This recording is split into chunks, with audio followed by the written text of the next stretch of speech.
اہل یمن نے رسول اللہ صلی اللہ علیہ وسلم سے درخواست کی کہ ہمارے پاس کسی معلم کو بھیجیے جو ہمیں دین سکھائے، اور ہمارا امیر بھی وہ ہو،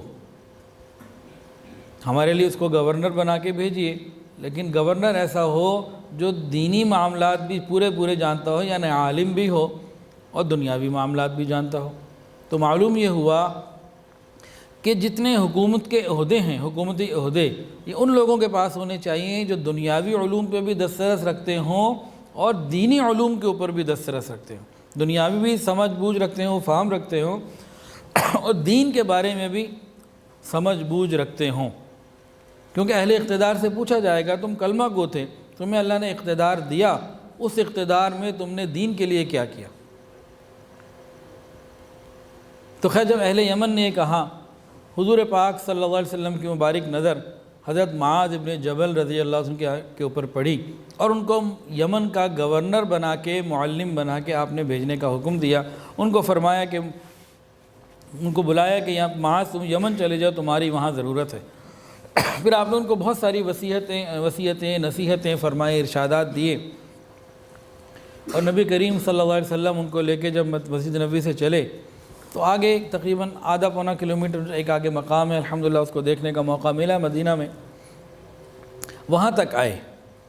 اس شان سے آئے کہ حضرت معاذ ابن جبل رضی اللہ تعالیٰ عنہ سواری پہ سوار ہیں اور آقا رسول اللہ صلی اللہ علیہ وسلم پیدل چل رہے ہیں۔ چھوٹوں کو عزت دینا، اپنے ساتھیوں کا اکرام کرنا، یہ بھی تو کوئی سنت ہے نا۔ خالی بڑے کہے جی ہم ہی بڑے، ہماری عزت ہے، چھوٹوں کی عزت نہیں ہے۔ جن سے آپ نے کام لینا ہے، جن کو آپ نے کسی ذمہ داری پہ لگانا ہے، تو ان کو بھی کچھ پروٹوکول دینا، ان کو محبت دینا، ان کو آگے بڑھانا، حوصلہ افزائی کرنا، یہ چیزیں بڑوں کی ذمہ داریوں میں آتی ہیں۔ تو حضور پاک صلی اللہ علیہ وسلم نے کر کے دکھایا کہ آپ پیدل چل رہے ہیں، گھوڑے کی لگام آپ نے پکڑی ہوئی ہے، اور غلام جو ہے وہ حضرت معاذ ابن جبل رضی اللہ تعالیٰ جو آپ کے عاشق ہیں، امتی ہیں، وہ گھوڑے پہ سوار ہیں۔ وہ اترنا چاہتے تھے، نبی علیہ السلام نے اترنے نہیں دیا کہ نہیں ایسے ہی چلو۔ اللہ اکبر کبیرہ۔ نبی علیہ السلام نے ان سے بہت ساری وصیتیں کی، فرمایا لوگوں کے لیے آسانیاں پیدا کرنا، تم گورنر بن کے جا رہے ہو، عالم معلم بن کے جا رہے ہو، لوگوں کے لیے آسانیاں پیدا کرنا، مشکلات پیدا نہ کرنا، ان کو خوشیوں کا، مسرتوں کا پیغام دینا، اور کوئی ایسی بات نہ کرنا جس سے انہیں دین سے نفرت ہو جائے۔ اپنے عمل کو ایسے رکھنا، اپنے کردار کو ایسا رکھنا کہ انہیں دین سے نفرت نہ ہو جائے۔ اس طرح کی باتیں کی، کیا عجیب منظر ہوگا۔ اور حضور پاک صلی اللہ علیہ وسلم کی خوشی کا ٹھکانہ اس وقت کیا تھا، اس کو کون سمجھ سکتا ہے؟ سنیے، دل کے کانوں سے سنیے۔ پوچھا کیا شان ہے، آپ پیدل چلتے ہوئے جا رہے ہیں، وہ سواری پہ بیٹھے ہیں۔ پوچھا معاذ اگر وہاں کوئی مسئلہ پیش آ جائے، اس مسئلے کو تم کہاں سے حل کرو گے؟ حضرت معاذ ابن جبل نے عرض کیا یا رسول اللہ، قرآن مجید سے، اللہ کی کتاب سے، کتاب اللہ سے میں اس مسئلے کو حل کروں گا۔ آقا نے پوچھا اگر تمہیں وہ مسئلے کا حل قرآن مجید میں نہ ملے پھر کیا کرو گے؟ حضرت معاذ ابن جبل نے عرض کیا یا رسول اللہ، پھر آپ کی سنت سے، آپ کے اقوال، آپ کے اعمال، آپ کے معاملات، اس سے میں تلاش کروں گا، مسئلہ حل کروں گا۔ پھر آقا نے پوچھا اگر تمہیں وہ مسئلے کا حل نہ قرآن مجید میں ملے نہ میری سنت میں ملے پھر کیا کرو؟ تو انہوں نے عرض کیا یا رسول اللہ، میں قرآن و سنت کے اندر جو ہے نا ان اصولوں کو سامنے رکھتے ہوئے، ان سے روشنی اور رہنمائی لیتے ہوئے اپنے قیاس اور فقہ اور اپنی رائے پر عمل کروں گا، اور اس کو قرآن و حدیث کے اندر رکھتے ہوئے، اصولوں کے اندر رکھتے ہوئے میں فیصلے کروں گا، جیسے ایک فقیہ کیا کرتا ہے۔ حضور پاک صلی اللہ علیہ وسلم نے جب یہ جواب سنا نا، پہلے جواب کے بعد دوسرا سوال، پہلے سوال کے بعد دوسرا، انہوں نے جواب دیا، پھر آپ نے دوسرا سوال کیا، انہوں نے دوسرا جواب دیا، پھر جب دو سوال جواب ہو گئے پھر آپ نے تیسرا سوال کیا۔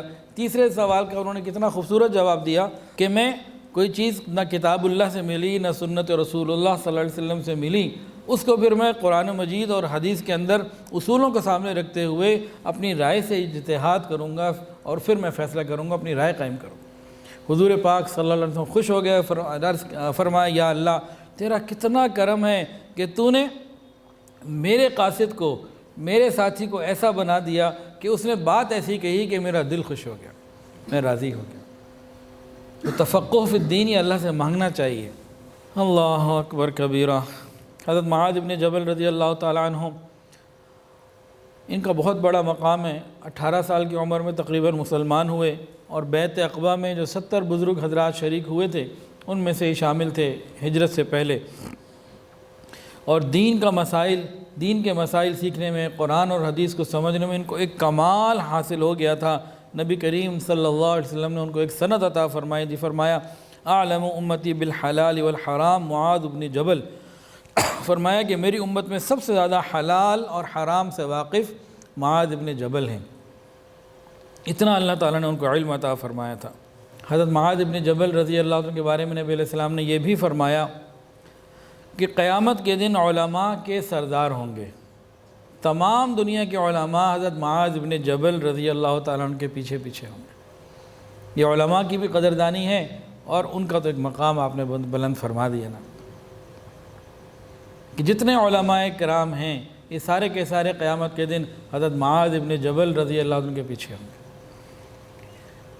حضرت معاذ بن جبل رضی اللہ تعالیٰ عنہ قرآن و سنت کے عالم، اور بہت ساری ان کی باتیں ہیں، بہادر ہیں، شجاعت ہیں، سارے فیصلے قرآن و حدیث سے کر رہے ہیں، سب کے ساتھ ساتھ اپنے گھر میں اپنی بیویوں کے ساتھ بھی بہت زیادہ انصاف کی پابندی کیا کرتے تھے۔ ان کی 2 بیویاں تھیں، جب ایک کی باری ہوتی تو دوسرے گھر میں نہ پانی پیتے نہ وضو فرماتے، اتنا بھی احتیاط کرتے کہ ایک گھونٹ پانی بھی نہیں پینا اگر باری کسی اور کی ہے۔